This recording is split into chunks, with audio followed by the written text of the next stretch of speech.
आगामी लोकसभा निवडणुकीच्या पार्श्वभूमीवर 1 मार्चपासून दररोज 100 कोटी रुपये जप्त होत असल्याची माहिती भारतीय निवडणूक आयोगाने दिली आहे.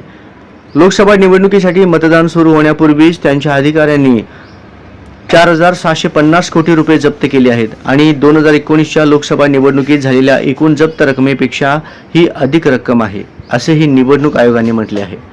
सार्वत्रिक निवडणुका 2024 दरम्यान जप्त केलेली रक्कम ही देशातील लोकसभा निवडणुकीच्या 75 वर्षांच्या इतिहासात नोंदवलेली सर्वाधिक रक्कम होण्याच्या मार्गावर आहे, असे निवडणूक आयोगाने जारी केलेल्या एका निवेदनात म्हटले आहे.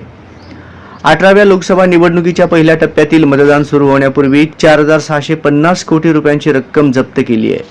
2019 मधील संपूर्ण लोकसभा निवडणुकीदरम्यान 3,475 कोटी रुपये जप्त करण्यात आले होते. आता 2024 मधील निवडणुकीच्या मतदानाआधीच जप्त केलेली रक्कम याहून अधिक आहे. सर्वसमावेशक नियोजन, सहकार्य आणि एजन्सीकडून एकत्रित प्रतिबंधात्मक कारवाई, नागरिकांचा सक्रिय सहभाग आणि तंत्रज्ञानामुळे ही कारवाई शक्य झाली असल्याचे निवडणूक आयोगाने म्हटले आहे. 12 एप्रिल रोजी मुख्य निवडणूक आयुक्त राजीव कुमार यांच्या नेतृत्वाखाली निवडणूक आयुक्त ज्ञानेश कुमार आणि सुखबीर सिंग संधू यांच्या आयोगाने 19 एप्रिल रोजी होणाऱ्या निवडणुकांच्या पहिल्या टप्प्यात तैनात केलेल्या सर्व केंद्रीय निरीक्षकांचा आढावा घेतला. यावेळी प्रलोभनमुक्त निवडणूक प्रक्रिया सुनिश्चित करण्यासाठी निवडणूक यंत्रणा मजबूत करणे, देखरेख करणे आणि तपासणी यावर भर देण्यात आला.